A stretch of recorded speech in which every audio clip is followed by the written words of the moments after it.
C'est un soutien du président du groupe Coris, un soutien personnel de M. Idrissa Nassa, qui est le parrain de la présente cérémonie.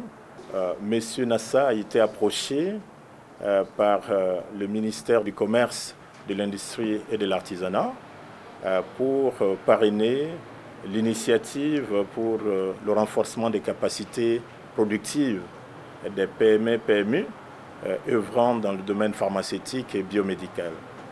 Alors, il a répondu favorablement à cette initiative qui est très louable pour deux raisons.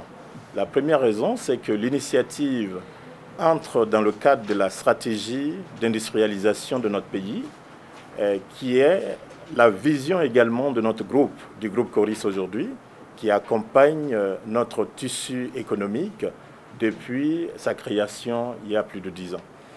Alors, la deuxième raison est que notre pays est très touché aujourd'hui par la pandémie du Covid-19 et à ce titre, nous avons des difficultés sur le plan humanitaire et nous avons également l'économie qui est touchée et qui a des impacts négatifs aujourd'hui sur l'ensemble de notre économie.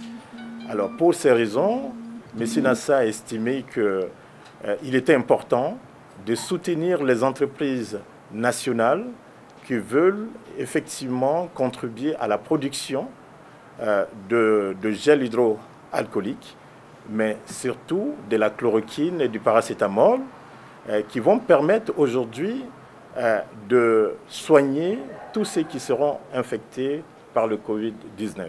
Donc avec cette unité et avec la convention qui a été signée, elle sera en mesure d'aller jusqu'à 200 000 comprimés heure de paracétamol et 200 000 comprimés heure de chloroquine également. Et également 2000 litres à l'heure pour les solutions hydroalcooliques.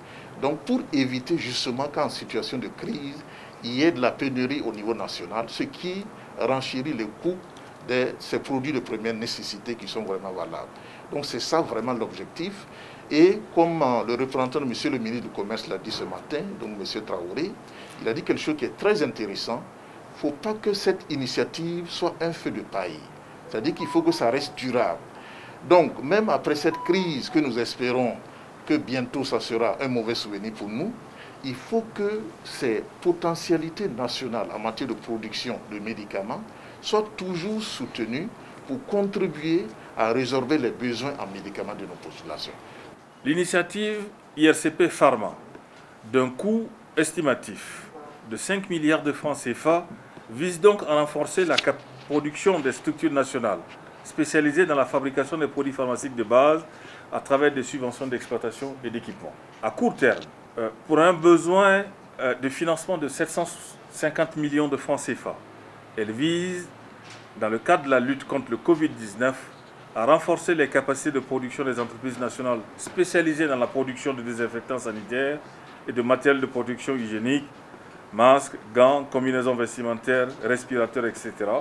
Faciliter l'approvisionnement des entreprises productrices de gel et ou de solutions hydroalcooliques en matière première.